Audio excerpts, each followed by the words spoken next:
Well, hello guys, here Mr. G with another video after a week of holiday and resting at home with the family. So we're going to continue with the videos that we said we're going to be doing on work. Last time we defined work and we learned the formula of calculating work, definition of work, as well as net work. And as promised, today we're going to be looking at how to calculate the net work on an object when the object is moving on an inclined plane. I did already certain videos of this one, but it's a little bit long and the quality is not the best, so we're going to make a new one. Now this time, this question is taken from a book called Mind the Gap. It's a good book to practice.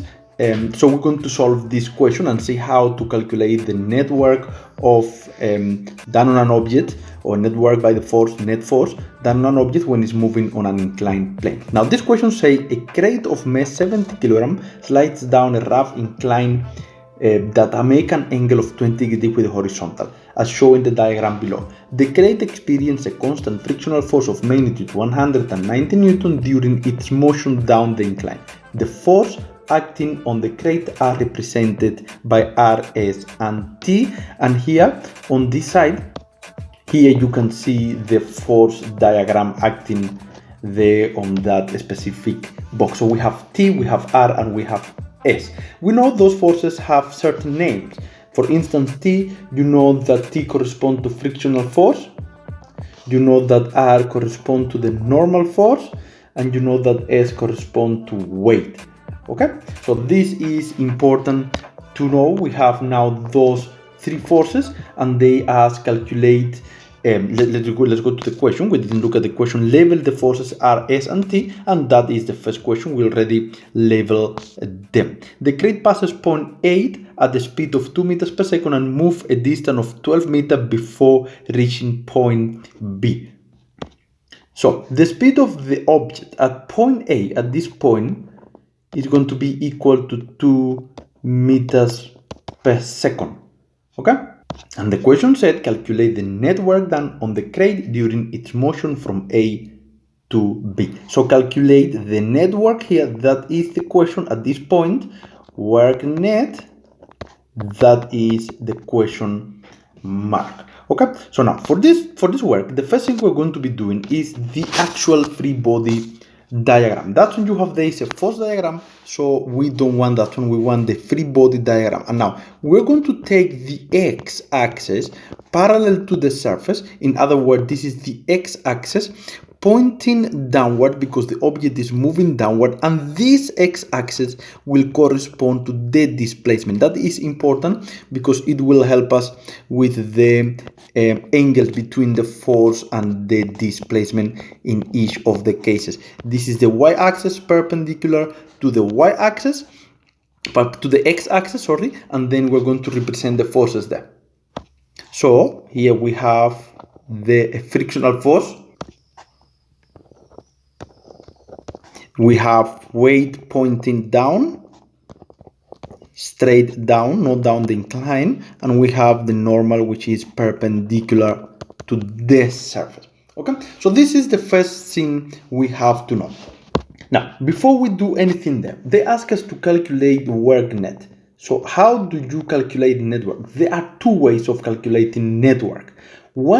The first one is saying or calculating the work of each force. For instance, work done by the normal force plus the work done by the frictional force plus the work done by the gravitational force or weight. In this case, we use weight. This is the first way or option to calculate the net work. Or the second option of calculating net work will be using the definition of work. Net work is equal to force, but in this case will be net force multiplied by the displacement multiplied by the cosine of theta. Remember, theta is the angle between the net force and the displacement. Okay, now we are going to do the first option. We're going to calculate the work of each force, and then we are going to calculate the net work for that. Okay, but now here, if you want, you can use this one later on and compare the answers. This one you have to use Newton's law to calculate the net force there. Okay, so we are going to be doing here independent, individual, they were done by each force. And now some people may say, Mr. Gomez, but why you have to calculate the work done by normal? Okay, we're going to do it anyway. Okay, so the work done by normal is equal to normal multiplied by the displacement multiplied by the cosine of theta. Theta is not the same theta in each case, will be the angle between the displacement and the normal. And then if we go here, we can see the displacement is down, and then the angle is going to be this one here, guys, which is 90 degree. Okay, so that is an important detail there. This is for the angle between the normal. So if you substitute without any value here in case of normal, because we don't have it, and displacement cos of 90 degrees, and the cos of 90 degrees is 0. The cos of 90 degrees is 0. Therefore, the work done by the normal force is equal to 0 joule. In other words, normal does not do work here. Let's go to the frictional force. It's also quite simple. Work done by frictional force will be equal to frictional force multiplied by the displacement multiplied by the cosine of theta. Remember, this theta, guys, is not the same theta as the normal. It's a theta now for frictional force. And if we go to the free body diagram, from the frictional force to the displacement, this is the angle from frictional force to displacement. This one is equal to 180 degree, guys. It's quite simple. That is why I recommend you to do the free body diagram here. So if you substitute, we have that this one is equal to frictional force multiplied by the displacement multiplied by the cosine of 180 degree, which is minus 1. So if you substitute all the values that you have, let's do it here down, because we have all the values here. The frictional force is 190 newtons multiplied by the displacement, which is 12 meters, multiplied by cosine of 180 degree, and the answer here is going to be equal to minus 2280 joules. Now I want you to note something. Remember, we mentioned in the previous video that a work is a scalar quantity, so this minus there does not represent direction, because we're working with a scalar quantity, and scalar quantities don't have direction, guys. This minus means that energy is being taken away from the system. So the frictional force is taking energy, is converting energy into something else, taking it away from the system. Be careful with the minus. That question sometimes it's been asked there. It's because of the angle between the force and the displacement, but this means in actual fact that energy is being taken away from the system. Energy is being taken from the system. And the final one is the gravitational force. Now, gravitational force, I leave it for last because it could be a little bit tricky. Now, the angle we are talking about is this angle here. This is theta, which we don't know. It does not correspond to the angle of inclination, but the angle of inclination of this angle here correspond to this angle here. This angle, I am now darkening it off here, is the same as this angle, which is given to you in the question. If we go back to the question, is 20 degrees. So this one is 20 degrees, this one is 20 degrees. You can mathematically prove that those two angles are the same, but I'm not going to do it now. It's not the purpose. But you must remember, these angles of inclination is always going to be the same as this angle here. And then theta, guys, theta here is going to be equal to 90 degree minus 20.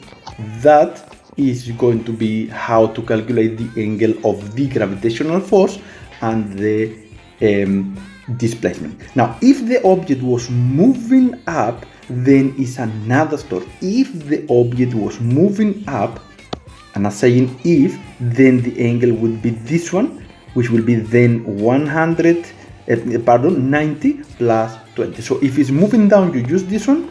If it's moving up, then you say plus the angle of inclination. Is quite simple. I hope you following me what I'm saying here. So when we go here and calculate the work done by the gravitational force, work done by the weight of gravitational force is equal to weight multiplied by the displacement multiplied by the cosine of theta. This is the definition of weight of work. So it's always going to be like this. So the angle, we already know that is going to be, this angle is going to be equal to 90 degrees minus 20, and therefore this one is going to be equal to 70 degree. That is the angle between the displacement and the force, in this case, which is weight. That is the angle we are going to place there. So the work done by the weight is equal to weight. We don't have weight, therefore we have to substitute mass multiplied by acceleration due to gravity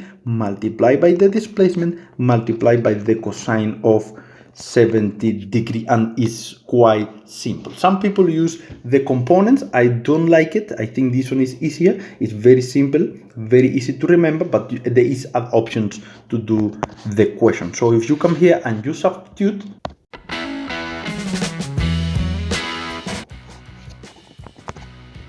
this will give you 2815,51 joules. And then guys, the rest is to calculate the net work. So work net is equal to the addition, as we have it here on top, of the work done by each force. So if we substitute, we have work done by normal is 0, so is 0